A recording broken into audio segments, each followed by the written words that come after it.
I gave people all the stuff they really needed. Social security checks, utility bills, TV guide. I want a TV guidance counselor. TV guidance counselor. Staying up to watch all night, and everything's gonna be alright with my TV guidance counselor. Hello, welcome to TV Guidance Counselor, everybody. Welcome to June. We've almost made it 6 months into 2025.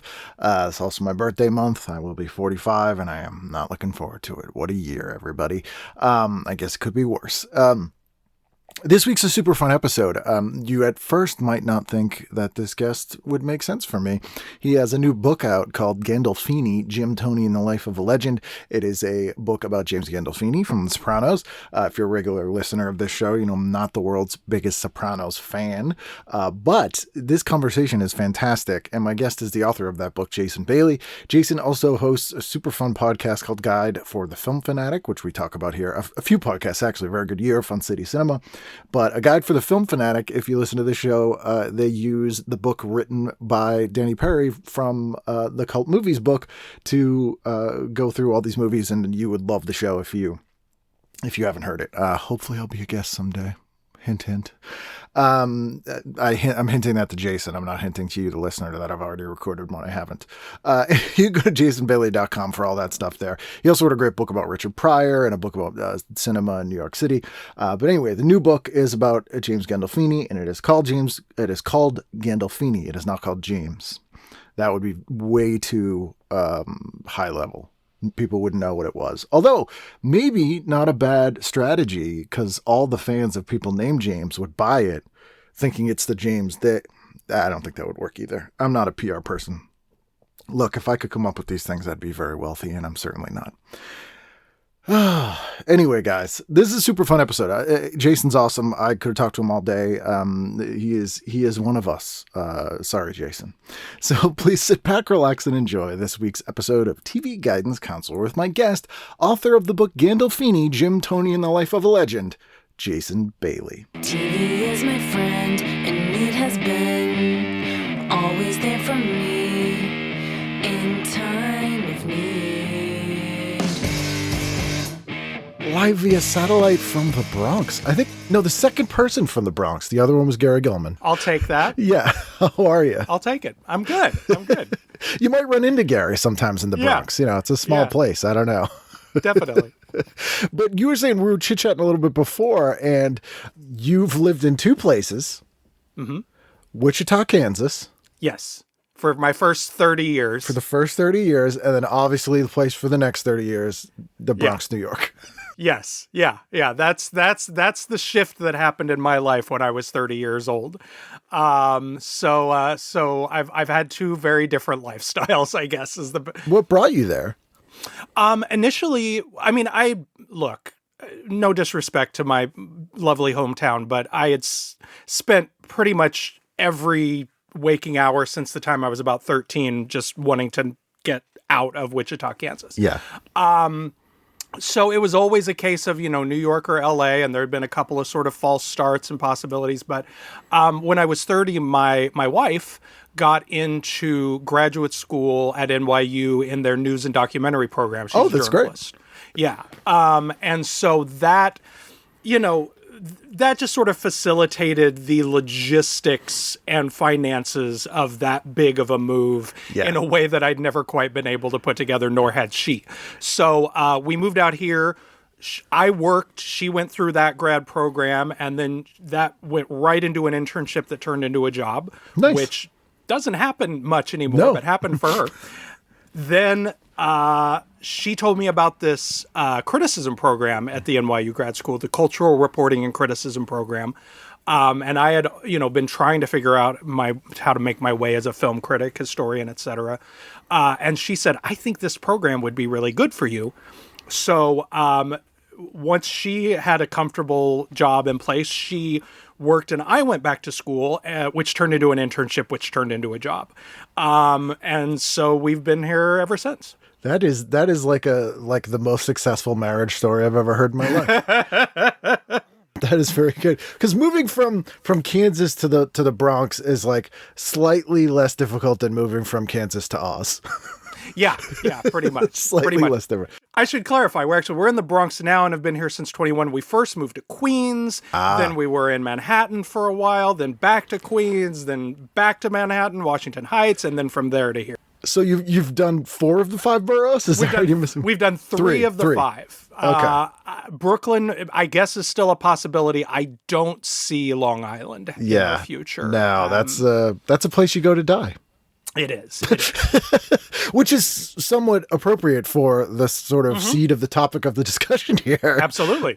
Because you've written a book about James Gandolfini, who people probably know better as Tony Soprano.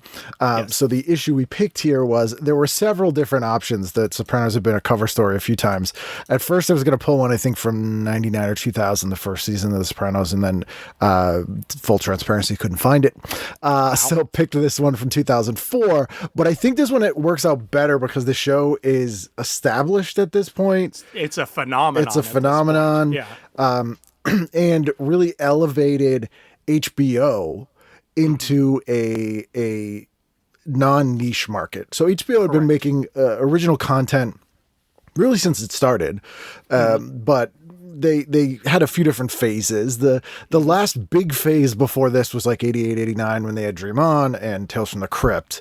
And then it was kind of, you had some, you had your R lists and that kind of stuff. You also had your Larry Sanders. You also had your Larry Sanders, but not a popular show. Correct. Very true. Still like a niche, like that was a great show. People who saw it, were like, but it was really the 1-2 punch of Sopranos, Sex and the City. Yeah. That kind of managed to sort of, this sounds stupid to say now, but like break HBO mainstream. Yeah, no, it's, I mean, one of the wild things about writing this book and talking about The Sopranos as much as I have been, as I've been promoting it, is realizing like how much the things that were groundbreaking or new or unusual about that show seem utterly comical now, are just like second nature in terms of how we think of television, not just prestige television, so the idea that like the Sopranos was only HBO's second like hour-long drama. Oz had premiered, I believe, the year before. You're not counting First and 10. I'm not going to count First and 10. I do believe it was a half hour. I think that was a half hour. A half hour dramedy. Yeah, watching O.J. Simpson interact with Delta Burke felt like an hour. So, that mere thing, like the idea that HBO had some shows, but it was really still primarily thought of as a pay cable movie network. So that was like new and unique and like just so many aspects of the show, which we can get into, were not, we're seen as really out of the ordinary. The idea that we would have as the main character of a television show an unlikable protagonist. Oh my God, and it's like now that's like the cliche of the hour-long drama. You can't find a likable protagonist these days. So HBO had tried to do some. I mean, for the most part, Tales from the Crypt is a comedy show. Basically. As of all of their original programming kind of was, aside from they had a pretty good market in those America Undercover documentaries they would do, which is kind of one of the major linchpins of the current true crime love, because they had this guy, Dr. Bodden, who was like the first forensic physician, and they did like a ton of documentaries about him, and they won like Ace Awards and Emmys for stuff about like AIDS and racists and all this kind of stuff, but that was like kind of strictly documentary. It was. I forgot about that, but that was sort of their umbrella. That became just sort of the umbrella under which any kind of hour-long social commentary documentary fell. And I there's watched some great a lot ones. of those. Yeah, they were great. There were some great ones. But didn't Taxi Cab Confessions also begin as America Undercover? It did. Okay, so it wasn't entirely pure of heart. As did Real Sex. They knew what they were doing. Yes. I mean, you gotta have some crowd pleasers in there too. It's gonna be after midnight every day. You you got to have something on. And they would kind of pilot some shows as well. So they always, and all the pay cable networks did this, and this is more for the listeners' benefit than yours. They would all do original movies. So that was something to set them apart, because when they first started, home video wasn't really saturating the market. So just the nature of being able to show theatrical movies on TV within a year was enough. Yeah. That's all people needed. And sporting events, boxing was kind of the big thing. And then, their live and their comedy specials. Yes, and HBO comedy specials. Huge thing for me in the 80s. Yep, and they did the Aspen Comedy Festival, which I got to go to in 2006, which was pretty amazing. And yeah, just some amazing stuff. And then they would do some really weird comedy specials, like I think what's his name? Martin Mull's History of White People in America. Yes. And, Rich Hall had just some interesting things. They did not necessarily the news as well, which was a remake of the UK, not the 9 o'clock news, but again, a half-hour comedy show. Yes. But kind of a key bridge to the Daily Show. I feel like when the Daily Show started, it felt very much like, oh, they're doing not necessarily the news. And not necessarily the news was Conan O'Brien's first writing gig out of college. I didn't know that. Good for Conan. So it was kind of a show that bridged a lot of people into this sort of world.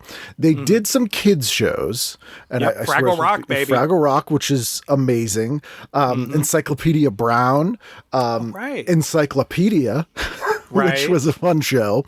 And some animated stuff and that sort of stuff. But this was the first time they had an hour-long comedy drama, to some degree, that hit. They had done these pilots before that they released as movies. They did one called Daybreak with Cuba Gooding Jr. and Moira Kelly that was set in like it was like a really on the nose AIDS parallel, but it was like a post-apocalyptic society where people were like scarlet letter, and like they had intended for that to be a series. See, I remember that. A lot of my memories are tied to my video store days in the 90s, and I remember that box cover clearly, but I never checked it out. I had no idea that was a pilot. It's pretty good. I mean, the other one they did was called Full Eclipse, that starred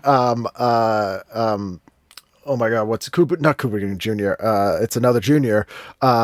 His father made Sweetback's Badass Song. Oh, Mario Van Peebles. Yeah, he's not a junior. But Mario Van Peebles as like a special forces cop in LA on this like black ops wet works team that turns out are actually werewolves. It's called Full Eclipse. Okay, sure. It's a pretty good movie. Patsy Kensit is in it. And then the other one I remember is, so we had Full Eclipse, we had Daybreak, and oh my God, why am I forgetting the third one? Cast a Deadly Spell. I remember that one. That was a big renter on the video shelf. Yeah, was that Fred Ward starred in that? Fred Ward was in the original one. And the premise was, it's film noir meets H.P. Lovecraft. So it's like an alternate 1940s LA, like Who Framed Roger Rabbit. Instead of cartoons, it's magicians, right? Wow. And they loved this concept so much they tried it again and had a second movie with Dennis Hopper playing the role that Fred Ward played. And I think it's called The Witching Hour or something. And it takes place in the 50s. And it still didn't work. So they were like, no, we can't, nothing's going to work. Like, we're not going to get these. I do have, since we're talking about HBO original movies, this is just a little nugget that you might find of interest, because as far as I know, this is one of the new pieces of reporting in the book. In all of my research, I didn't find this information anywhere, but I was talking, a big part of the process was talking to Jim's agents and managers. And they gave me all kinds of good stuff, all sorts of things he was up for and turned down, or up for and didn't quite get. And, some of the sort of what might have been career paths. And this I had never known, but do you remember I want to say it was 96, maybe 97, HBO movie called Gotti with Armand Assante as John Gotti? Yes, I do. Okay. All right. A lot of Sopranos people are in that movie. Dominic Chianese's in it. Tony Sirico's in it. A couple more. I can't remember who exactly. Jim was supposed to play Sammy the Bull Gravano in that movie. He was cast. He signed a deal. He signed it under duress. He had said he didn't want to play any more gangsters, didn't want to do any more gangster roles, but they talked him into this because it was a good raid, and, it was going to be a good production, so forth. He dropped out of it on his way to the airport. He called his manager from the car and said, I can't do it. Get me out of it. I can't do it. And they had to last minute recast. They cast William Foresythe as Sammy the Bull Gravano in that. Forsythe's good, and he was off of Out for Justice, where he was Richie, Brooklyn's own crazy crackhead mobster Richie. So he's basically the same guy in both those movies. But the producer called his agents, gave them, read them the riot act, said James Gandolfini will never work in this town again, and he will certainly never work for HBO. Yes, and he cursed himself that very moment. Famous last words. And it's funny because here's a confession. I've never seen The Sopranos. Whoa! Right, so that's... I've always had a real aversion to mob movies. Sure. And just couldn't get into them. Having grown up here in Boston, having dealt with a lot of those kind of dudes in real life, I was always just like, go fuck yourself. Like, just for whatever reason. And it's not just Italian ones, Mick mob movies, whatever they are. Right. But that being said, from what I've seen of The Sopranos and what I know of it, the closest parallel as far as a quality TV show, crime show that was on, in the modern era is probably Crime Story. Yep. Michael Mann's Crime Story, which I explained to people is basically Miami Vice Mad Men. Yep. But a lot of the actors from that end up in The Sopranos. A lot of them end up in there's a lot of weird crossover there as well.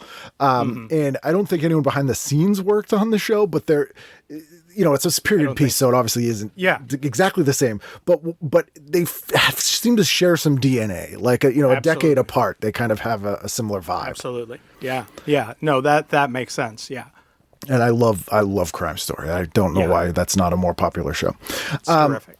So obviously you were a fan of the show, and that's why you wanted to write a book about Gandolfini? It's not. Okay. I love The Sopranos. I'm not like a Sopranos fanatic, which I never know if I how blunt I should be about that, because I also would like the Sopranos superfans to buy the book. I want to make that clear. It's steeped in lore, it's steeped in love, but I went into it very much like there are plenty of Sopranos books out there. There are some great Sopranos books out there. I don't want to write another Sopranos book. No, because you get it's the Bada Boom Guide to Lawn Care, or whatever. Exactly. Exactly. Yes. But for me, I had been a fan of Gandolfini's career and following him as one of my favorite character actors since True Romance in '93.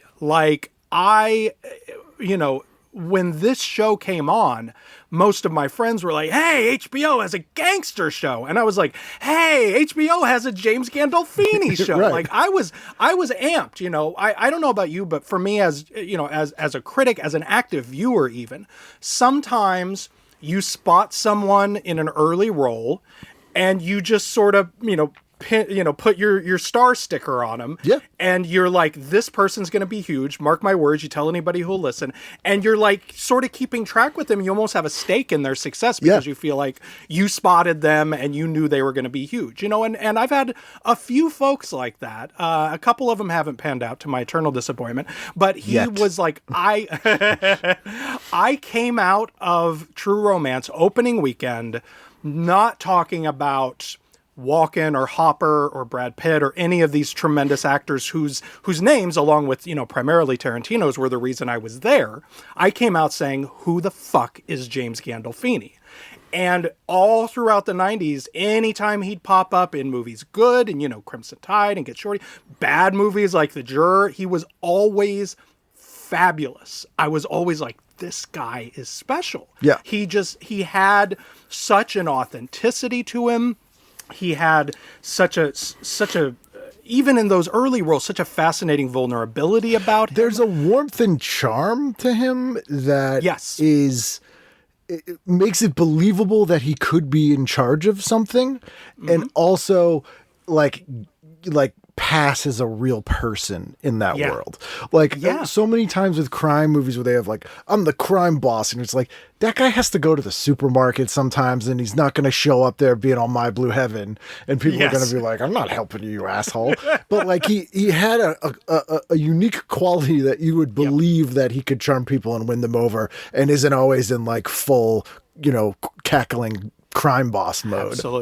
Absolutely. Yeah. And, and that duality was very much, that duality is part of what made the entire premise of the show so brilliant. It's what made Chase and his team's writing so sharp, was understanding that duality. But if you don't have an actor who can encompass both of those things, sometimes in the same scene, sometimes in the same moment, then the whole thing sinks. Yeah.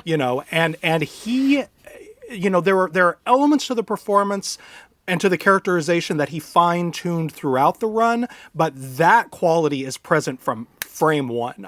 From the first episode, that duality is present and is part of why I think the show took off as quickly as it did. There's a handful of actors I could put like Paul Sorvino,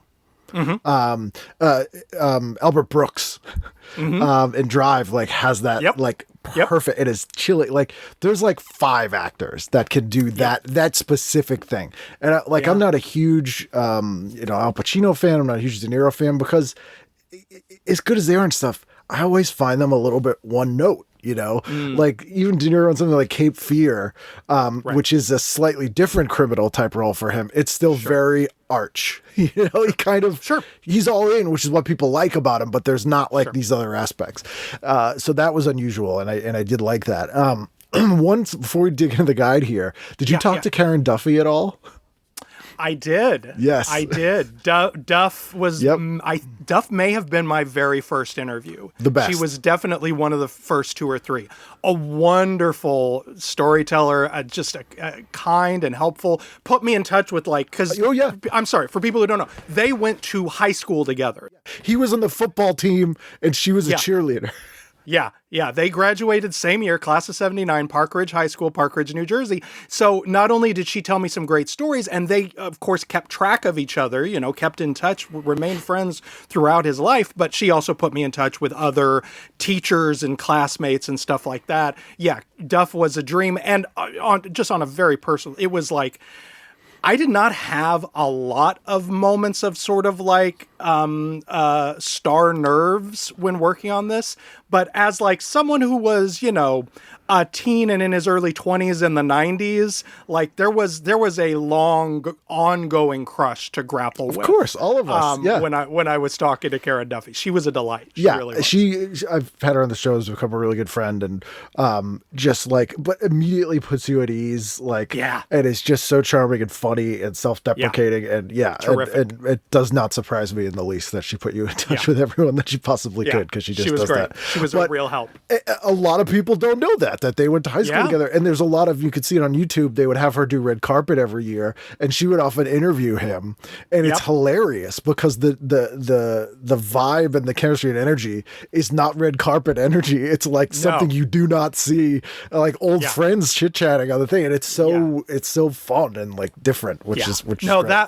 That was something she told me about, because he was famously averse to press. You did not see him on Letterman. He did not do very many interviews, which honestly is quite a challenge when you're writing a biography of him. Sure. But like she knew that whenever she would be at those red carpet events, that he would be doing his customary plow right through as quickly as possible. But if he saw her, he would stop and go over and give her however much time she needed, because that was the loyalty he had to old friends. Yeah. Did you talk to Armando Iannucci at all?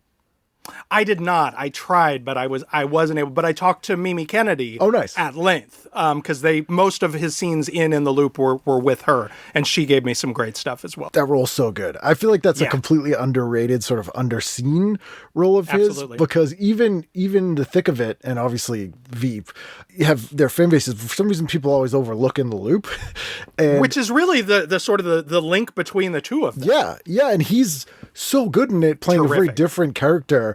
And that's the role that I realized how smart he is. Yeah.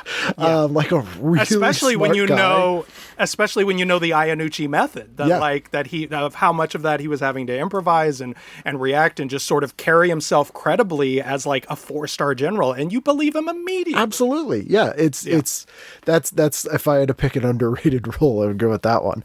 That's a good one. So 2004 here, this is the cover story is the new Sopranos. I think we're season 4 of the Sopranos. Coming into season 5. Okay. So this is when it's such a pop culture phenomenon. It's almost like the show almost has to address it. Yep. And I think that you had Buscemi was in this season. I think is this the first season he did? This is the first and only season where he appears as an actor, but he had directed a handful of episodes over the previous seasons. I think maybe one each in 2, 3, 4. Don't quote me on that. But so just sporadically. And that was partly because one of Chase's inspirations for the look and the style and the feel of the show, aside from obvious stuff like Goodfellas or whatever, was Buscemi's movie Trees Lounge. Yeah. He loved Trees Lounge so much so that he got the casting directors for Trees Lounge, one of whom is Georgianne Walken, who's Christopher Walken's wife, got Buscemi's casting directors for that movie to cast his show. They did not typically work in television. These were indie film people. Yeah.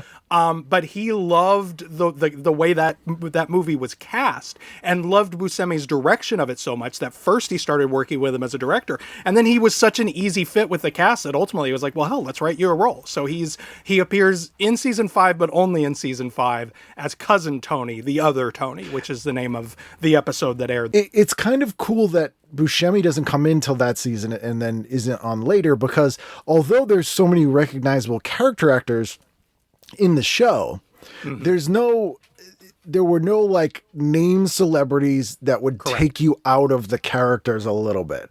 Even no matter, there's some people who just like, yeah, it's Matt Damon. Like he's very good in this, but it's still like all these people looked familiar, but they were completely believable in their roles because most people didn't have a sense of who they were otherwise. So not having Buscemi really being like the first like outside name that kind of comes into the show.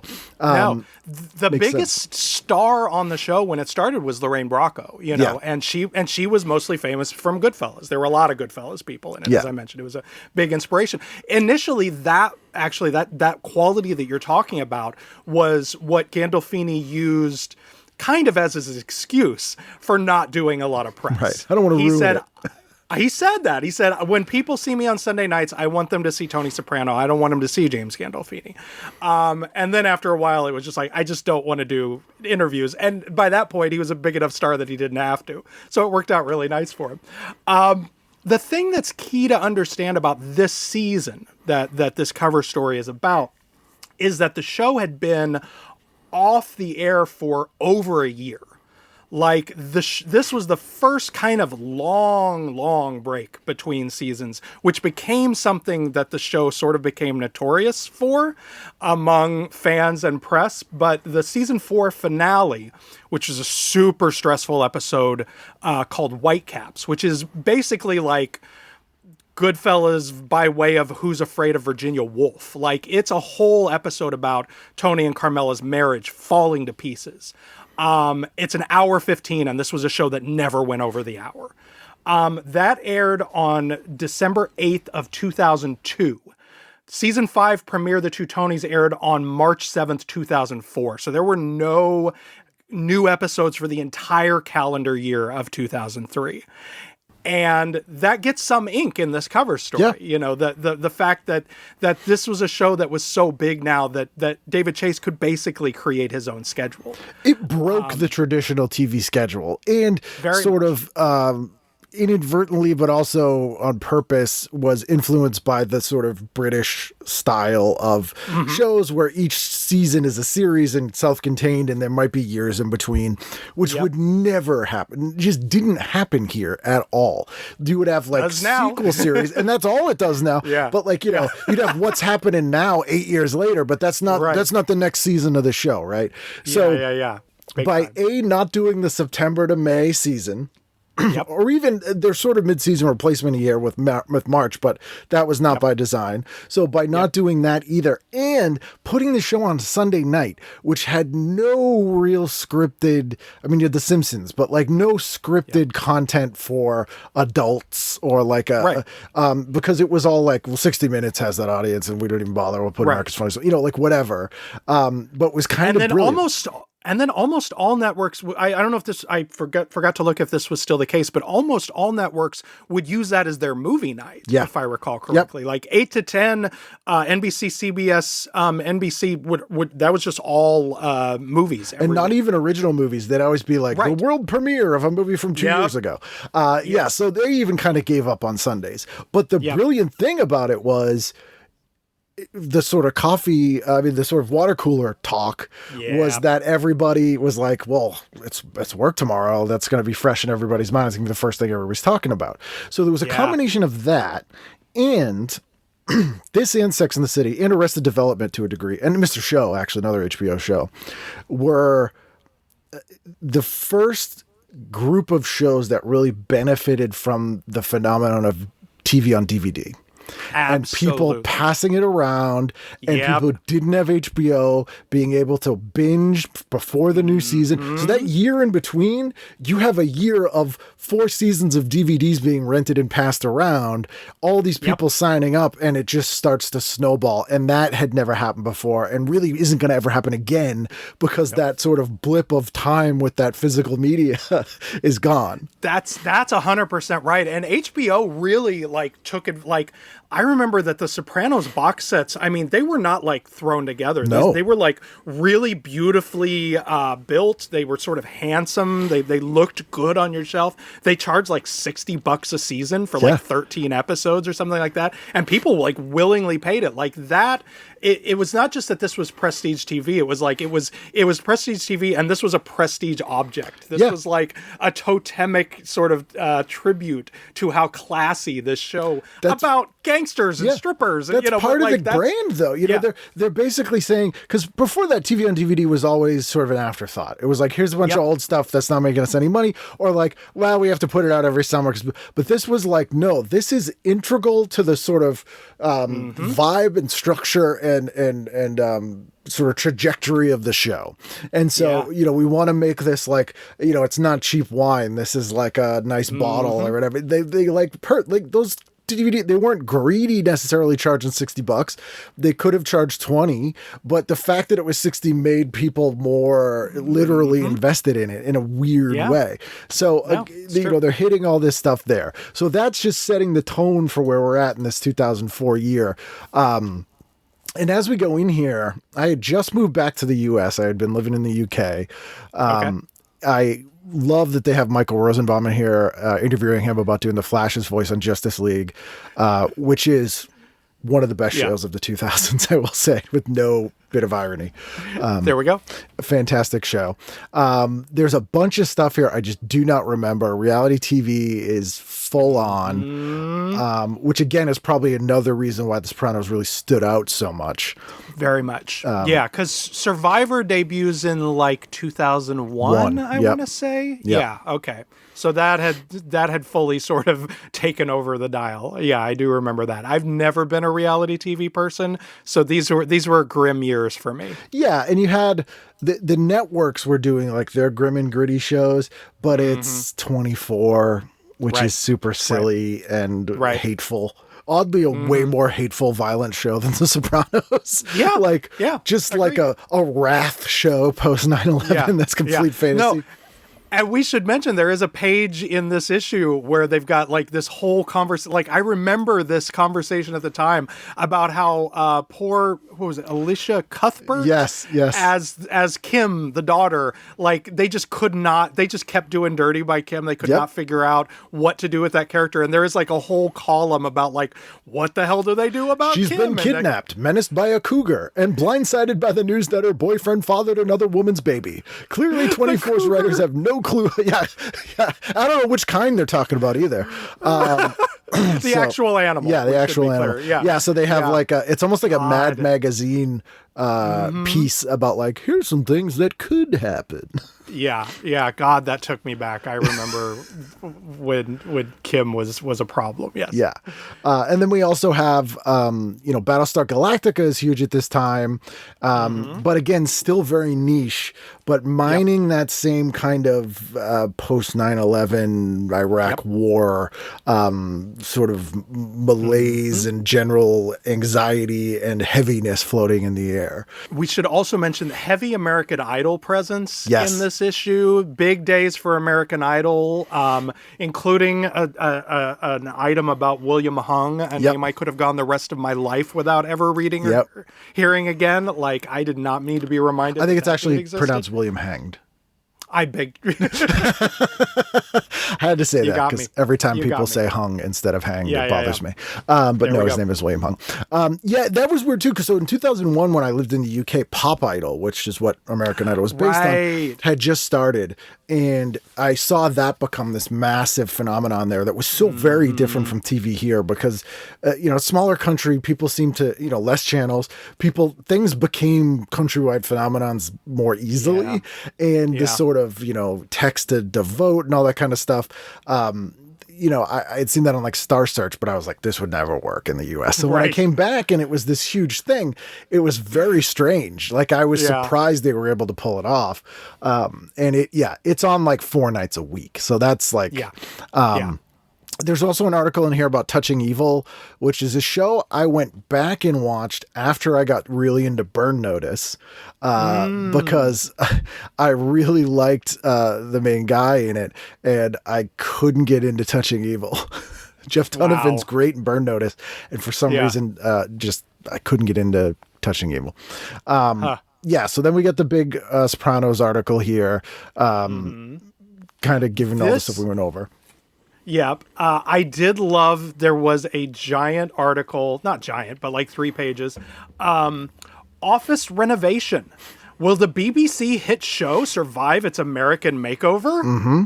The chances of NBC actually matching wits with the original are about as good as finding a designated driver at a Wembley football match.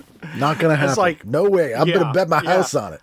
Yeah. Now, I will say, like, this was the conventional wisdom at the time. All of us were skeptical about that Office remake. Yeah. But it was funny just to see it, like, on the page, this many years after that show. By professionals. We know. Yeah. And it was a long history of post... oh my God, why am I... Norman Lear. Post-Norman Lear remaking UK shows... There were no, just failure, glorious failure after glorious failure of UK shows being remade here. Red Dwarf, notoriously, about 5 different pilots for Faulty Towers, including one where they decided that the problem was the Basil Fawlty character and wrote him out of the US pilot, which... There's a bold move and didn't work. Sure. So of course, no, you're like, it doesn't work. Yeah. It was a fluke when it did, and it's never going to happen again. And so then, there we are. There was also the reverse phenomenon, which I discovered when I lived in England. There was a show that was based on Who's the Boss. Oh my. Called The Upper Hand.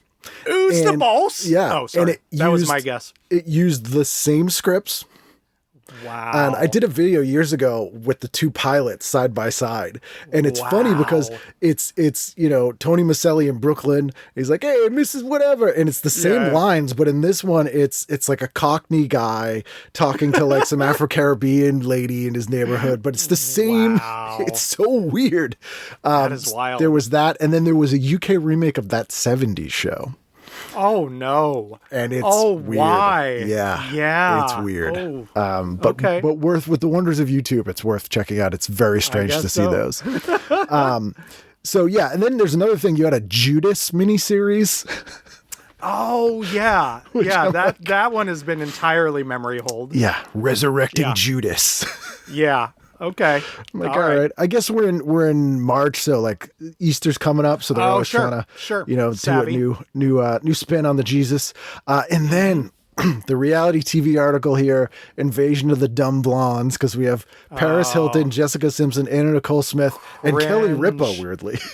Cringe. This entire article, that kind of moment about 3 or 4 years ago when we had like all the documentaries like reappraising the public perception and media treatment of certain women of this period. Like this article felt like exhibit A for that. It's that like moment. a parody. It's awful. Oh, it's hard to read. Almost as hard to read as the part in that article about The Office where they describe Lucy Davis as chubby. Yeah. I was like, what are we doing here? Yeah. What? Yeah. Anyway. And this corporate synergy of right after the article having a full page TrimSpa ad with Anna Nicole Smith. Oh my God. Oh yes, I noticed that too. This poor woman was, arguably murdered by reality TV. Yes. Like very credible argument could be made for that being the case. Mm-hmm. And it's very, very weird to see. So it's wild. The landscape of this time is just bizarre. Yeah. Yeah. Just bizarre. Definitely. So let's go into the Saturday night here. What are you doing at 8:00? Well, here's what I must confess is that, at this moment in 2004, I'm in Wichita, Kansas. I am helping. I'm one of the founders and members of a little indie theater troupe. So we're doing our little David Mamet plays and shit. So those are weeknight rehearsals. You know what I mean? And I'm just sort of starting to be a freelance film critic too. So it's like I was not watching a lot of television at this particular moment. So I have a few here, and I also have some movies here. Yeah, totally. Like for example, I was so if we're looking at the 8 to 10, if we're looking at prime time on Saturday night. Well, I will also say that, more than anything that's in prime time on Saturday night, late Saturday night, early Sunday morning, IFC is running Beyond the Valley of the Dolls. Yeah. And I am 100% watching that. I love there was a little page in there. You could tell me, was this a regular feature, this Insider Classic Movies page? It wasn't this time. That was relatively new in the 2000s. Yeah, there was a better appreciation for these kinds of sort of cult movies.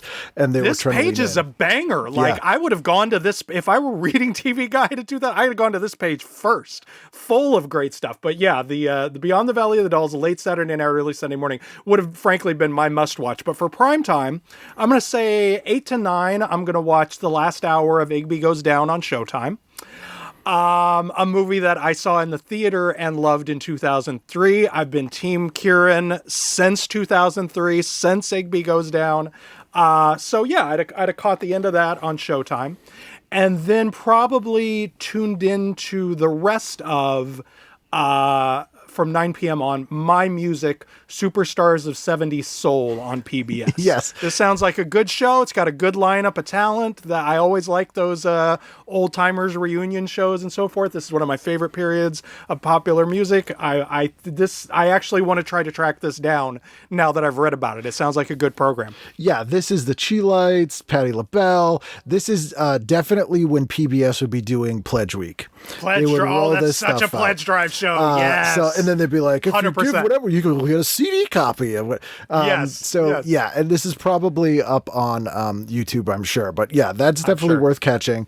I guarantee you and know for a fact I watched Return of the Valley of the Dolls that night. 100%. Wonderful. But I probably would have gone with the movie too. I was like a staunch Bravo watcher at this time, and they're showing Being John Malkovich, which I saw in the theater a number of times, but I definitely almost went with that. I feel like we almost have to, if I'm sure it's come up in the show before, but like that Bravo 2004 is like bears no resemblance whatsoever to Bravo of like 2025 or Bravo 95 or 85. Yes. Same goes with IFC. Like you saw, you heard that it used to stand for Independent Film Channel, and they used to show movies like Beyond the Valley of the Dolls. Like I feel like all of these, so many of these basic cable networks have just completely changed their identity in the passing years. Yeah, they really stopped having an identity and embracing broadcasting and trying to have a wide range of shows that had a certain point of view,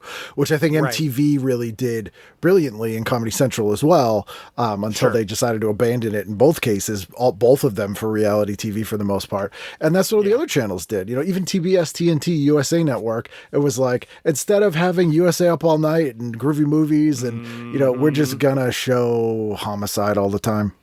Like, it was just like, okay. And Bravo was that way too. And in the late 2000s, late 90s, early 2000s, Bravo was really trying to find, I think, its niche to the benefit of all of us. And they were kind of trying to be IFC, but not. They would show stuff like Fishing with John, or they would show, I remember Twitch City, one of my favorite Canadian weird shows ever, aired on Bravo. They also would show some UK shows, like they showed Cold Feet and some other stuff. So they it was just kind of like, here's a bunch of stuff that's not quite the regular everyday thing, but it's not coherent. I feel like that and IFC and Sundance Channel, like that iteration of Bravo and of those channels, were very much just sort of an outgrowth of like how hot indie cinema was in the like mid to late 90s. Yeah. They were just like, let us be the TV version of that because that's hip and cool and young people who buy things watch. Right. If Kevin Smith and Jon Favreau tell us to put something on, we'll just put it on. Right. That was basically what they were doing. God. Who aired Dinner for Five? Oh my God. Bravo, I think, right? Was it Bravo or Sundance? It was one of them. I think it was Bravo. That show. It was great. God, I loved that show. I haven't thought of that show in years. They're all online. They're worth watching. There's some really good. Yeah. And again, that was unusual to have these sort of long form casual chats, which had been a TV staple through the 50s, 60s, 70s. And before talk shows became much more, rehearsed. That was what I loved about that show, was it felt like when you would catch like a Dick Cavett show where he would just have this like really eclectic panel and just let them talk to each other. Like, I love that. We needed at that time, because like one of my soapboxes is, I hate Jimmy Fallon. I think he's a comedy eunuch and a company man, but he's completely useless. Like that format is completely useless, because that format of late night TV is for a world where celebrities are completely inaccessible as themselves. You never see them talking as themselves. So the novelty of them being them was amazing. And without that, there's no point to this show. So I think they were starting to realize that in the early 2000s, and were like, what can we do? And you had like Inside the Actors Studio, Dinner for Five. You were like, let's present them in a different way, in a way that you're not going to get them, just promoting a movie. So they kind of understood that things needed to change, and then they were like, forget it, we'll just go back to whatever. And, we'll tell people it's fun if they just recreate a song, even though there's no twist on it or anything interesting. But that's why I like that. They were trying. So that's a good call. How about Sunday night? I imagine it's got to be 9 to 10 is going to be the season 5 premiere of The Sopranos, obviously over on HBO, but 8 to 9 p.m. do not sleep on the season 3 premiere of 6 Feet Under. 6 Feet Under, I don't know. I could be wrong about this, but I feel like 6 Feet Under's cultural footprint has like all but evaporated. Gone. Since it aired. But at the time that it was on, first of all, to go back to the point you were making earlier, like after The Sopranos became a sensation, Sunday night on HBO really became like that night became their property.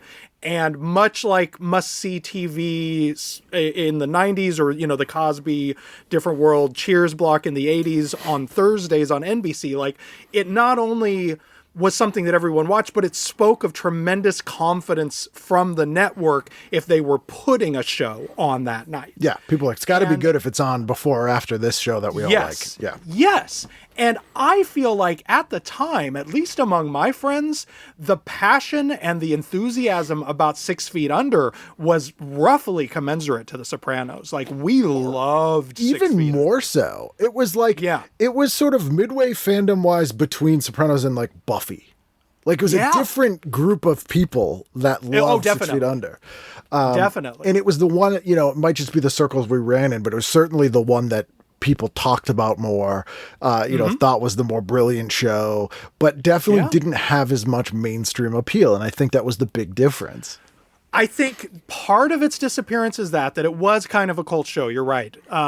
Just, we were part of those cults. But also, I honestly feel like the sort of like the kind of general cultural blowback to American Beauty has sort of, because this was Alan Ball created it, the screenwriter of that movie, it has sort of seeped into the rest of his body of work. It also sort of feels unfortunate way. Very of its time, which is why it was so totally. exciting at the time, but feels really dated. Whereas, when I see this product, because it's set in that world that's sort of stuck in the 70s in a lot of ways anyway, it feels like more timeless, but yet being kind of cutting edge, I think kind of hurt it. Yeah. Which I think is also the case of, a show like Dollhouse or something like that. I mean, obviously with Joss Whedon as well, having some problematic connotations, but similarly, you're like, this is so early 2000s, this show.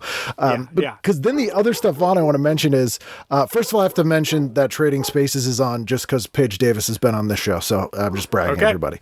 There you go. Her actual married name, Paige. Oh no. Yeah.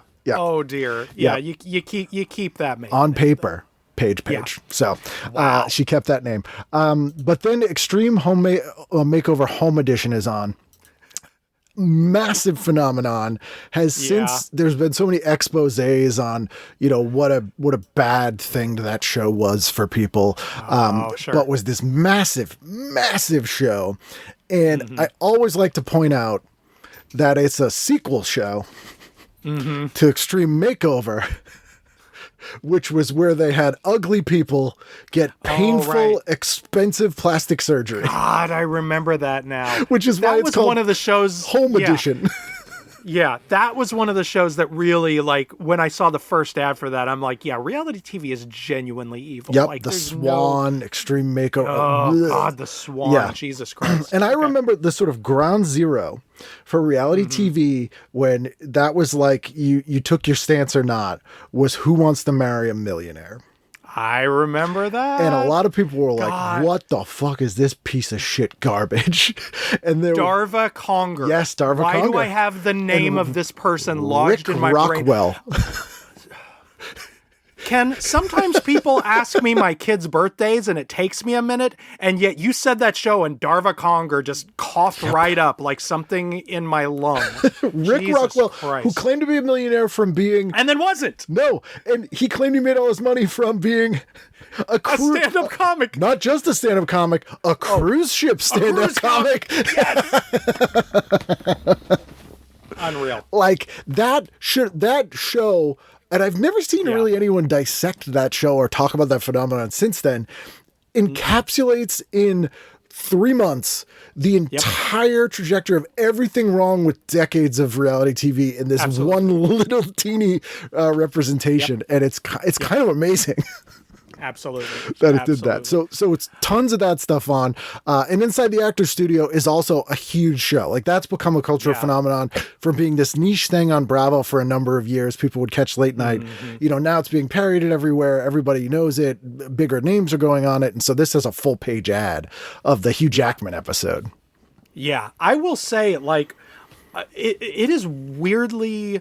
That show is weirdly hard to see now in a way that I think actually does like a huge disservice, because for a lot of actors, including one James Gandolfini, that was a very rare opportunity for them to talk about craft at length. Yeah. I'm the book I'm working on now, that I'm researching now, is a book about Die Hard and the sort of all of the movies, but the first one in particular. Bruce Willis did an episode of Inside the Actors Studio about probably the only time he talked at that kind of length about his craft, and it is impossible to find. Yeah. Like, this has become I can get like it for a you. holy grail. I get it for Okay, you. please do. Yeah. Please, please Yeah. do. I also have But- a friend who makes, he's been on the show, Rob Hill, he's a British guy, but he did like 3-hour-long videos about Die Hard ripoffs. Nice. And they're really great, but his little encapsulation of that weird history of the Sinatra thing and all that is like, yeah, that's a fascinating story. I look forward to reading it. Yeah. So the only television interview of any length that Gandolfini ever did was on Inside the Actors Studio, and only did it as a favor to a friend. Yeah. His longtime acting partner, dialogue coach, acting coach, Susan Aston, who I talked to for the book, worked for the Actors Studio at that time. And they went to her to ask him to do it. And he only did it as a favor to her. And because he knew they weren't going to want to talk about his private life. Yeah. He could talk about it's not salacious. It was like straight it's not at all. in the weeds. It's a great show. Craft. I mean, Lipton was incredibly parodyable. Absolutely. Like, I get And he knew why... it. He knew it. Yes, absolutely. Yeah. Absolutely. But man, some of those shows are fantastic. It's what people would do on podcasts 2 years later. Like, Absolutely. It's that format, but on a TV show, which obviously people wanted and weren't getting because it's become sort of the staple now, these sort of in-depth interviews. So that's also on Sunday night. Monday, what are we doing? Okay, this is a rough night for me. It is.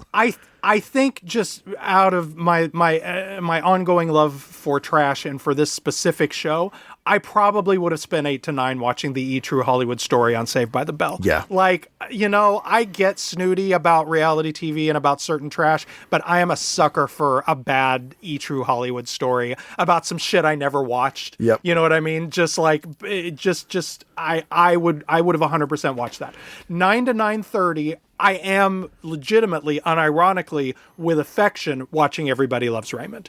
I really always liked. It's a quality show. Liked Ray. Here's another one. I spotted Ray when he was just a funny voiceover on Dr. Katz. Yep. And I was like, this guy's funny. I'm going to keep an eye on him. When he got his sitcom, which CBS initially buried on Friday nights, I went out of my way to watch it and loved it. Loved the whole cast. Loved Peter Boyle, Doris Roberts.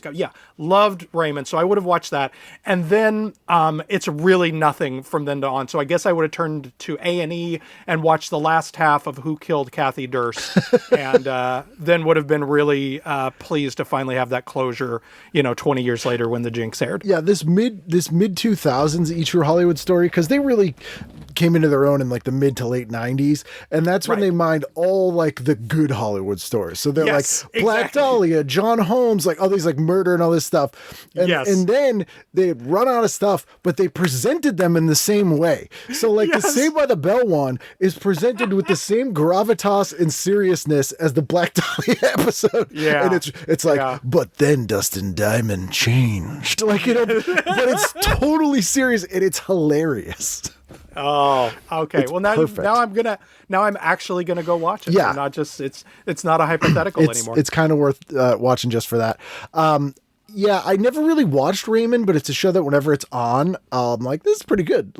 It just you can always jump in on it. You can It's perfectly likable. Early Edition is on. Oh, I remember that show. And this is that was a good show. It was one of the best God shows, and it oddly comes up on the show often because every decade has at least one mainstream God show.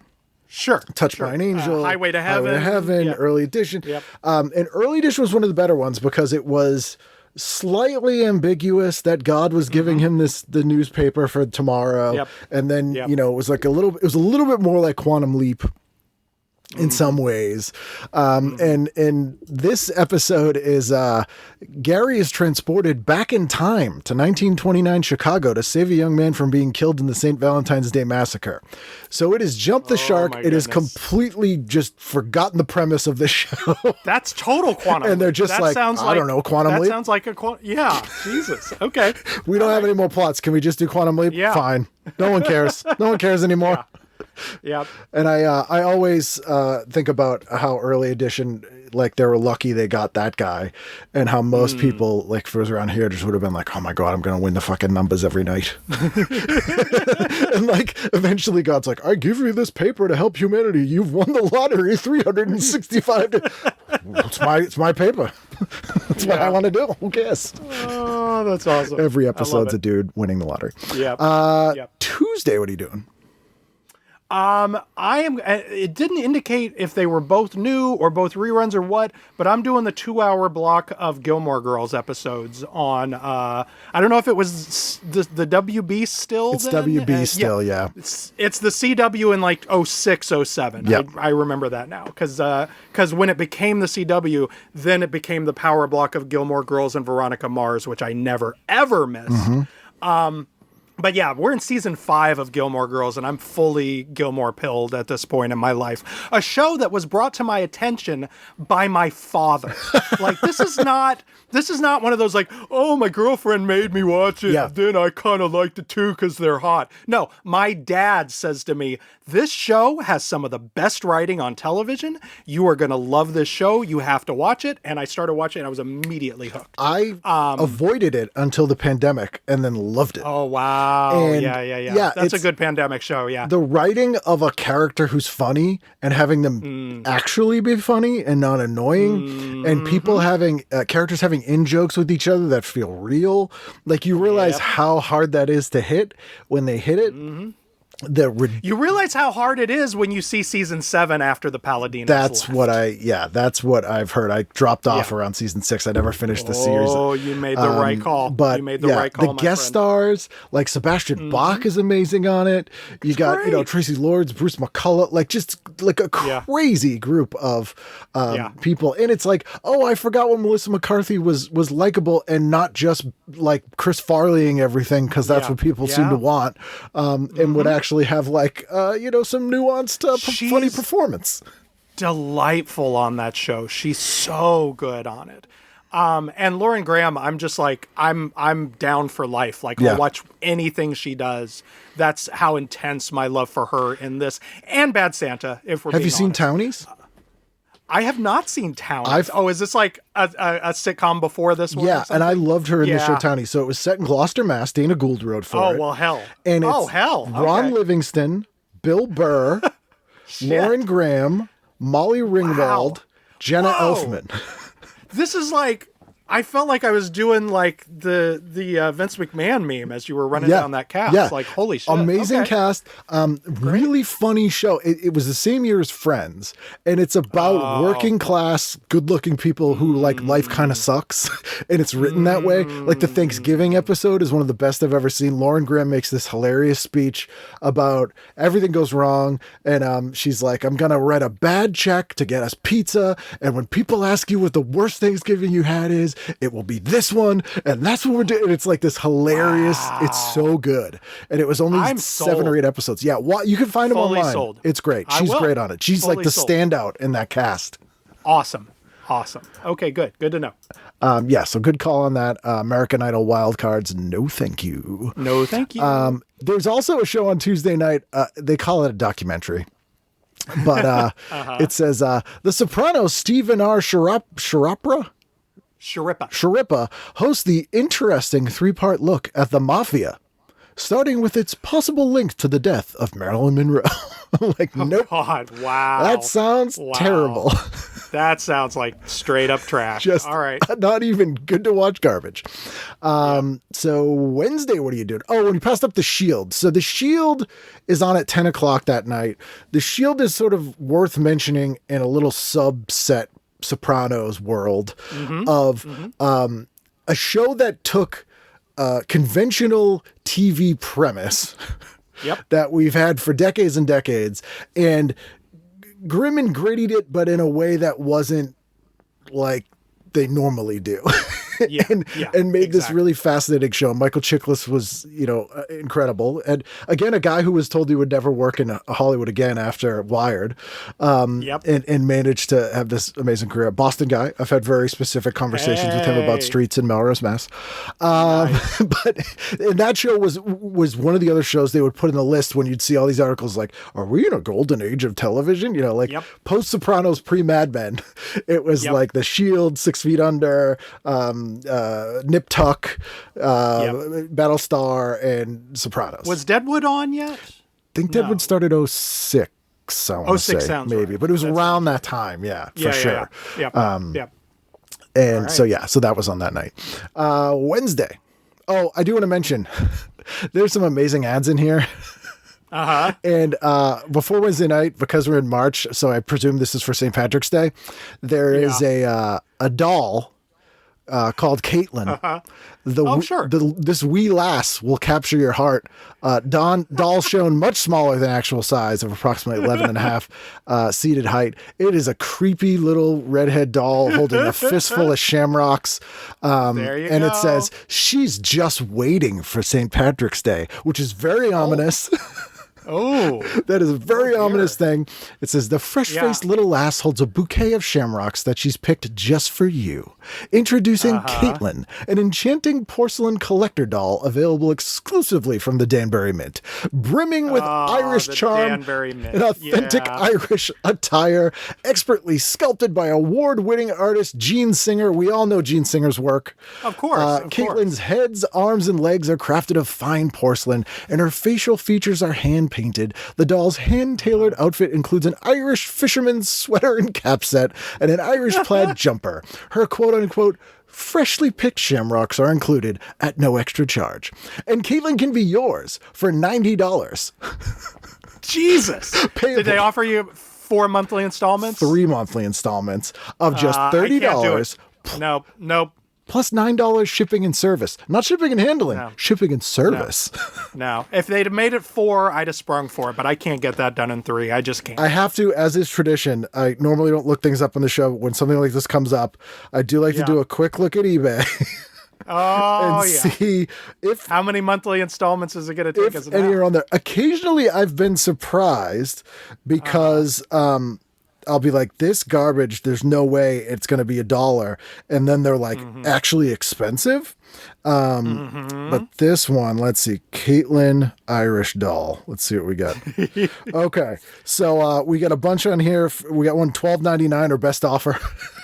Wow. That's quite a bargain. yep. They are not going to recoup their $96 No. investment. Yeah. These are all hovering around $10 to $20. So that $90 Yeah. investment.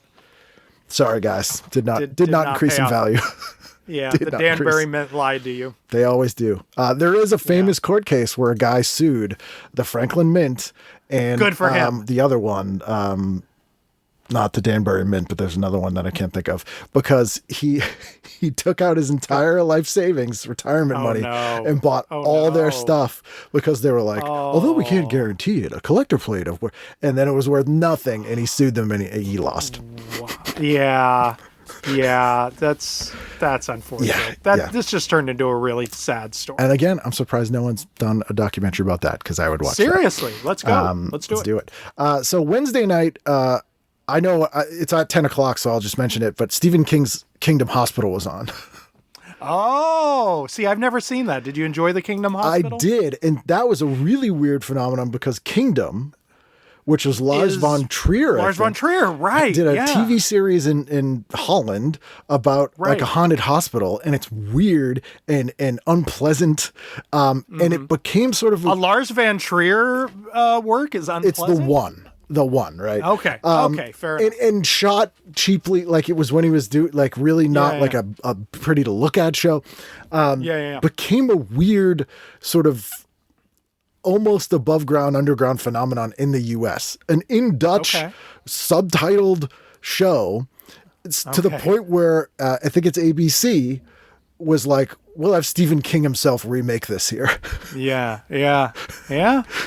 And they did. And they did. And it's pretty good because Stephen King isn't quite remaking it. He's doing like his spin on it. Right. Sure. But the strangest thing, and I totally forgot about this till I looked in this issue, it's directed by Craig R. Baxley. And I don't know if that name rings a bell to you. It sounds vaguely familiar, but help me out. Craig R. Baxley was a stuntman forever. And in the late 80s, he started directing movies. And he directed Action Jackson. He directed I Come in Peace, a.k.a. Dark Angel. Dark Angel, And baby. probably the best 80s action movie to ever come out in 1991. Stone Cold. Oh, shit. Brian Bosworth. Okay. So this is an auteur. This is an auteur. Craig R. Baxley has a real specific style. And I was like, that is not who I would have thought they would. Not Frank Darabont, not like the normal Stephen King TV. It's Craig R. Baxley. And I Not need to Mick go back Garris. and watch this. Nope. Not Mick Garris. Okay. No. Craig R. Baxley. Shout out Baxley. So I imagine that at one point a character tells someone there's a cleanup on aisle 4. there's some real one-linery. Probably some quips. Yeah, some probably quips. a little bit of quipping. So I need to go back and see that. So what are you doing? Oh, I'm skipping right past broadcast. I'm going to HBO 2, and I'm watching a little gem called Femme Fatale from director Brian De Palma. That is almost definitely what I would have watched that night. I saw Femme Fatale in the theater. I probably owned it on DVD by then, but I still would have watched it because that's how intense my love for Femme Fatale is. I saw it in the theater, haven't seen it since. Should I revisit? I mean, did you hate it? I was like, see, I love Body Double. Body Double and Phantom of the Paradise are like my favorite De Palma movies. Sure. So I was like, I was just kind of like, okay. I think give it another look if for no other reason than like that movie doesn't get made anymore. No. Like it was not uncommon to see that movie in a theater in 2002 when it came out. It does not get made now. No one has the juice to make that kind of movie now. Correct. So you might appreciate its novelty a bit more. All right, I'll revisit. Now, but I do. I am sort of an unapologetic De Palma head, and I think Femme Fatale is there's no problem. Femme Fatale is his last great movie, but I do think it's a great movie. All right, you've sold me. And also, can we talk for a second? HBO 2. Oh yeah, like totally forgotten in the time shifting age. You had this was like late 90s they started doing this, the two, so you had two channels. When the cable boxes came, like the digital cable box came in, and they were no longer restricted by like however many physical 70 buttons. or the little dial. In Wichita we had the black box with the dial that you click. This is like the big digital box that looked like a VCR, and suddenly you could have like 1,000 channels. And so HBO, Cinemax, Showtime, the movie channel, they all not only had like the mothership channel, but they'd have HBO 2, they'd have HBO Comedy, they'd have HBO Action, Latino, HBO Latino. Cinemax would have Max Action, like there would be sort of different variations. It's sort of like what Pluto TV is doing now. Yeah. But this was each of the networks sort of having their own. So yeah, HBO 2 was airing Femme Fatale this particular. And then the extra weird phenomenon, they would have HBO 2 +1. Do you remember that thing? No. What was that? So it would be the same thing an hour behind. +1. Okay, Yeah. I remember like that there would be like the West Coast one where it's like 3 hours later or whatever. This would be. I don't remember +1. All the channels had +1s. So it would be an hour before. So the idea being, I clicked in Femme Fatale's ending. I go to the +1 and start it. Like I just get in towards the beginning. So it was very confusing. I was like, and that sounds so ridiculous now. That I mean, the thing to keep in mind, what I did think of when I was thinking about watching television in 2004 was that I don't think it was this early in it was probably right around March of 2004 was when I got my first TiVo. And they were still pretty new and still pretty expensive and a big deal. And I mostly used them. I mostly TiVo'd The Daily Show and David Letterman. Yeah. Like that was, I would TiVo those all week and then like catch up on the weekend and just scan through and watch the stuff that I wanted. But I mean, this is the original TiVo where you had to have like a modem line to plug into it. Like it was a whole elaborate contraption, which like blows people's minds now that's just like. And it held like maybe a gig. Oh, if that. Yeah. Like I had to if I was recording an hour and a half every night for Daily Show and Letterman, I had to watch all of them that weekend or else I just had to erase them all and start over because it could only hold like 10 hours, the one that I could afford. And side note, and I won't go all the way down this rabbit hole because otherwise I'll take you here all night, but this era specifically is oddly one of the biggest lost media eras. And the reason being it lies between streaming and VCRs. And TiVo and DVRs, no one is going back and keeping that stuff. Whereas tapes from 1980, you can digitize now at stuff off TV. So there was a lot of shows just gone and that no one talks about anymore. And shows that were huge, and a show like Ally McBeal or Ed, or these shows that were like huge shows that just don't have the fan base because of that reason. God, I loved Ed. I loved Ed so much. But who's seen it since it aired? Nobody. Right. No. Yeah, definitely. Yeah, and you can occasionally, if you're a thrift store guy, you do find DVRs and TiVos there sometimes, and it is sometimes fun to see what's on them. Oh wow! Oh, that's a good mission. Because they always sell for almost nothing. Thursday night, what are you doing? I am definitely. I'm sorry. I am a cliche. I am the problem. I'm watching Friends. Huge Friends person. I actually looked it up right now. This is season 10. This would have been a rerun. Yeah. Because of sweeps. They went dark from February 26th, the one with Princess Consuela, to April 22nd, the one where Estelle dies. But I totally would have watched the rerun. This won't be just any rerun, by the way. Sorry to interrupt you. Oh, what will it be? Episode to be determined by a viewer poll. Wow. I might have voted in that poll. In very the well might have. American Idol phenomenon going on. They decided if we're going to have a rerun, let's make it a contest. Wow. That's deranged. Yeah. Okay. All right. Yeah. Anyway, whatever the hell myself and my fellow friends' heads picked. And like, don't get me wrong, I understand. By season 10, like that show was very much going through the motions. Yeah. But I loved those characters so much. I loved those actors so much. It really, and this is a cliche thing to say, but by that point, the characters were so defined and the jokes were so easy that it really was just like hanging out with people you knew for a half hour on Thursday night. You've been watching it for 10 years, it's like... I did. I loved it. It's become the Brady Bunch of a generation below us, by the way. Oh yeah, I know. I'm very unsettled by that whole thing. But I mean, I'm glad people are still watching it. And then at 8:30, I'm watching Will and Grace. And then at 9, I am turning away and not watching The Apprentice. Like, I remember, I don't know if The Apprentice was the first one that did that. I feel like it must have been, or if I just want more reasons to hate him. But I feel like The Apprentice or some other reality bullshit show was the first show since like Cosby era to break the 4 sitcom block on Thursday was. night. And I was furious about it. Like, as an anti-reality TV show, I wasn't even an anti-Trump person at that time. I didn't know from You didn't live in New York Trump. yet. I didn't. I was still in Wichita, Kansas. No feelings about Donald Trump. I just was so angry that, like, the purity of the 4 sitcom Thursday night block had been ruined by this reality bullshit. And then into ER. Angry. Like... Yes. What are you doing? It made no sense. Yeah, that is terrible. It made no sense. And it was not like they didn't debut that show there. They like moved it there because it was a hit, which makes even less sense. Like, you're riding high on Friends season 10 ratings. Try more sitcoms. I feel like they were kind of they didn't have a lot of good sitcoms right then, or they weren't picking them up because they were running so much reality TV. Well, I think what they were trying to do was not lose the Thursday night is a staple of television night. Yeah. And they knew Friends was almost done. They did. So they were trying to like train the Thursday night audience to accept reality TV shows. Cause I think it's literally all they had. Yeah, it kind of is. Now remind me, the following season, the Friends slot goes to Joey, right? Yes. The unfortunate Joey yes, show. for half a season. All right. Yeah. Okay. Yeah. And then they like moved it to Fridays or something, right? Yeah.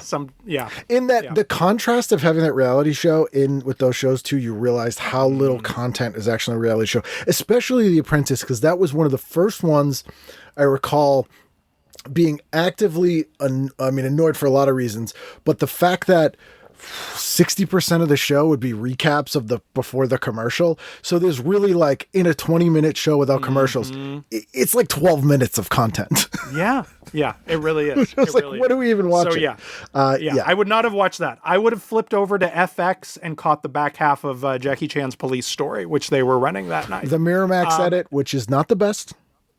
Yeah, but still watchable. Still watchable. Yeah, that's my Thursday night. I also noticed that the Jaime Kennedy Experiment is on. Oh, no. And this is one of the key examples of the mean-spirited prank television genre that happened in the mid-2000s. Yes. Fear Factor not Fear Factor, Scare Tactics being the big one. Really? Okay. See, I couldn't remember where Punk'd fell into that in terms of the chronology. That was kind of the first one I was aware of. Yep. but that doesn't mean anything. That was a big hit, and then everyone tried to go further with it. So they got worse and worse. Scare tactics was actually invented by a kid I went to high school with. Oh my God. Which is perfect. Like, if I was like, who would come up with the most mean-spirited prank show? Some suburban Boston asshole. You know what I mean? Because that show, they would do, like, it was on Sci-Fi Channel, and they would do horror movie premises, so that basically every single victim of the pranks thought they were going to die. So you're seeing people reacting to thinking they're going to die. That's Terrible like totally idea. the show. But the Jaime Kennedy show, they're doing back-to-back Jaime Kennedys, and these sound of course so terrible. This is Jaime pretends to be a talent scout and tests how far a woman will go to get her son into show business. Oh my God. Oh no. Also... Oh no. Jaime Also, Ken. Jaime portrays a drug lord who tries to convince a man that he's the target of a hit. Again, making people think they're gonna die was television entertainment. Like, that's entertainment. Oh, Holy Jaime shit. Kennedy. Okay. My God. I really feel like that is a career that just went. Look, I love Scream as much as the next guy, but it's no excuse for 15, 20 more years of that shit. He's an actor who should not be creating his own content. No. And that's where it went wrong. Agreed. And I still don't know why Jennifer Love Hewitt dated him for a number of years. Oh, I may not have known that. He would do stand-up. When I first started doing stand-up, he'd come do like a shitty club, and she would sell merch for him. Oh, no. Oh, I mean, that's love. It is, Jesus. But you were like, please, you can go. Get out of here. Are you okay at home? Yeah. Like, everyone was concerned. Friday night, final night of the week. Where are you going? Okay. It's a controversial pick. Cancel me if you must. I'm switching on the movie channel from 8 to 10, and I'm watching Hannah and Her Sisters. It's a great movie. It's a great movie. I love Hannah and Her Sisters. Michael Caine, Oscar winner, Diane Wiest, fantastic. Like it's a great movie. It's also, and there's not much else on. But is that one of his only movies that doesn't include a character who dates a teenager? Correct. There's no teenage dating in that. Because there is adultery, but there is a man sleeping with his wife's sister. But we've all done it. There's no, have we? There is no teen dating in this one. Yeah, because even like Manhattan, I'm like, I loved Manhattan, and then I'm like, no, Manhattan is not watchable. No, like so many of them are. But Hannah and Her Sisters is clean. Pretty great. Yeah. That is maybe my favorite Michael Caine performance. Yeah, like he's so fucking good in that movie. Barbara Hershey's great. Diane Wiest, phenomenal. Mia's fantastic in it. Woody's funny in it. Julie Kavner is in it. Yeah. I love Julie Kavner when I get to see her in live action. Yeah. Sorry, I'm watching Hannah and Her Sisters. I think it's totally forgivable. I saw it in the theater. It was one of the first grown-up movies I ever saw in the theater. I was 10 years old, and it was very much one of those, like, my dad and his girlfriend were going to a movie and didn't want to pay for a sitter. That's how I saw all my movies as a kid. Not your dad and his girlfriend, but my parents. No, I understand.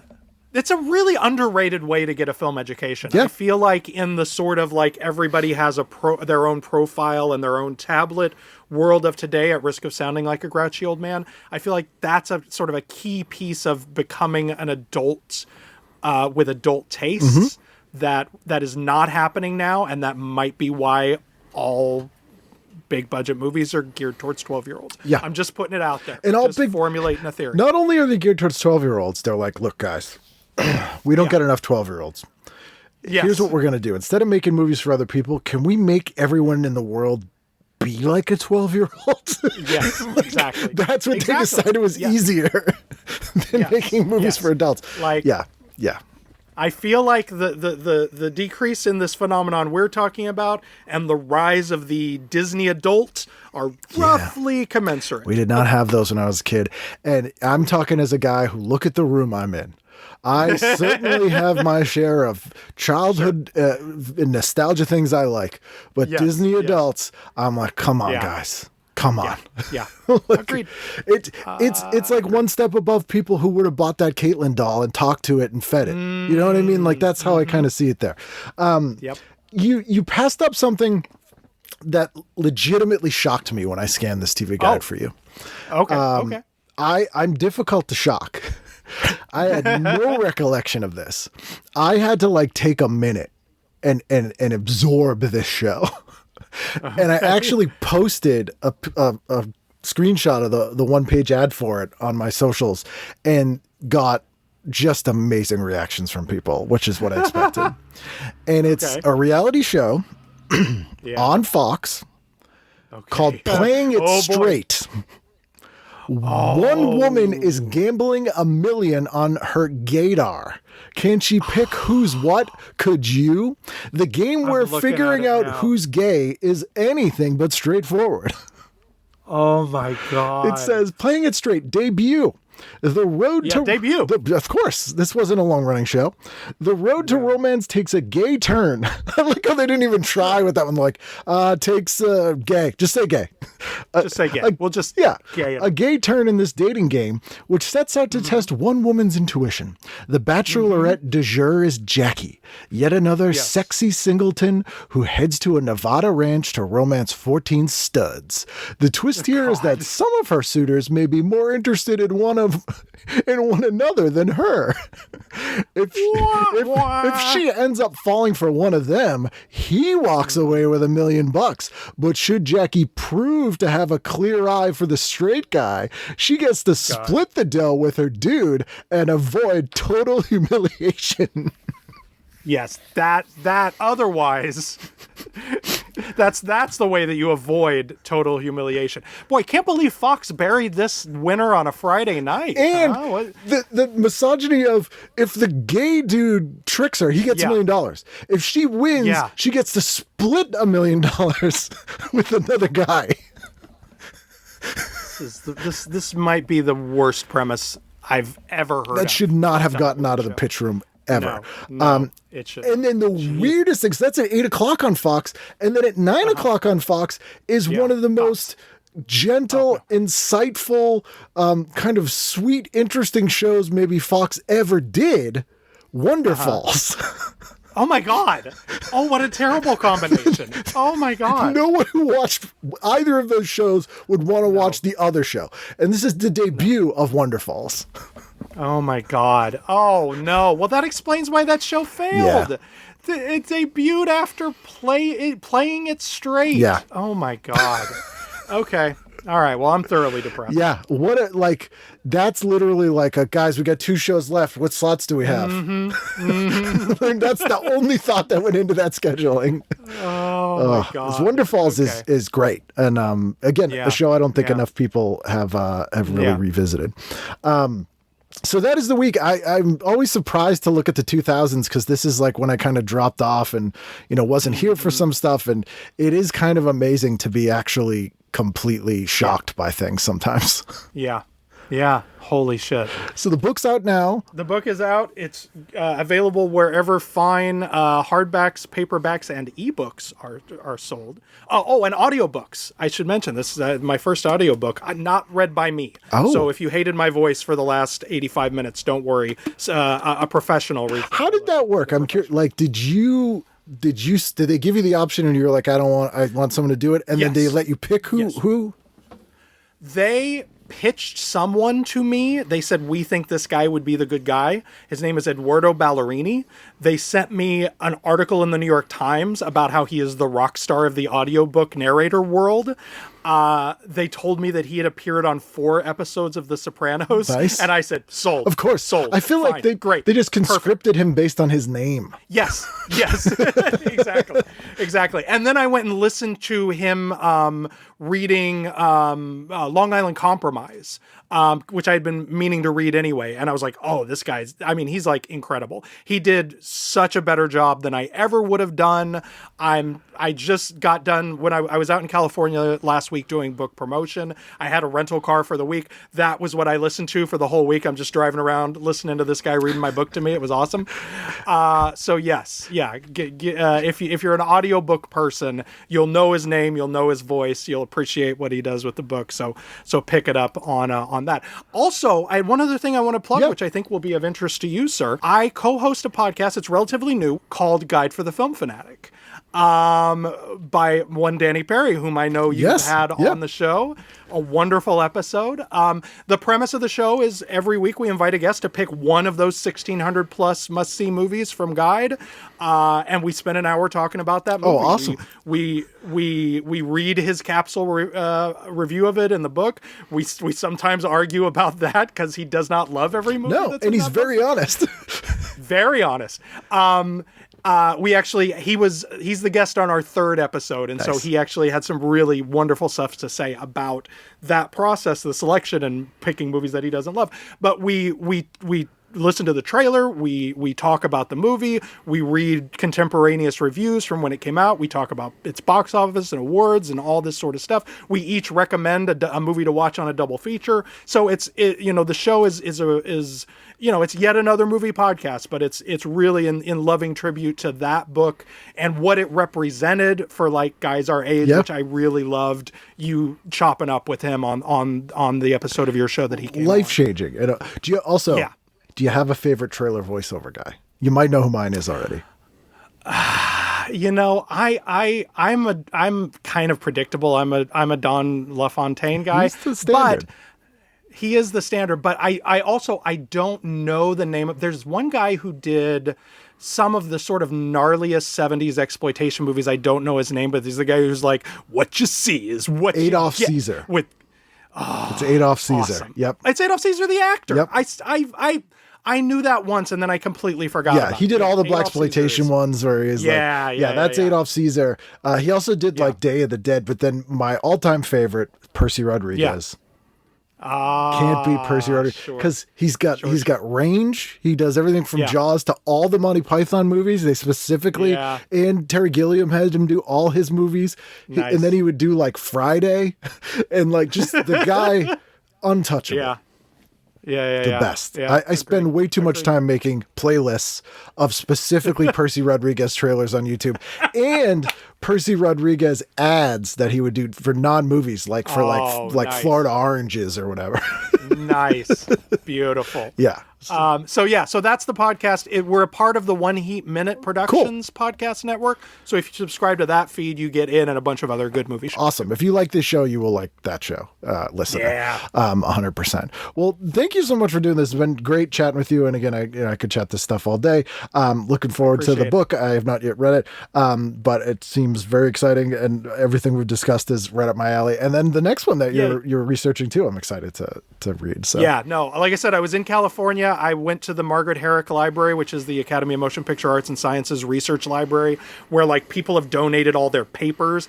Like I got Lawrence Gordon, the producer of Die Hard's papers. The first thing they hand me is a file folder this thick that's the production notebook for Die Hard, with like script revisions and memos and notes and daily call sheets. And it's like, it's a dream come true. So the book is going to be just probably so micro detailed that like me and 7 other people will like it. That's what the best things are. There you go. There you go. I guess I don't have to sell that idea to the guy who's done 800 plus episodes of a podcast about TV guys. No. I guess that's the target audience. That is your target audience. It's as Dana Gould always says to me, his target audience are middle-aged men who are him. Exactly.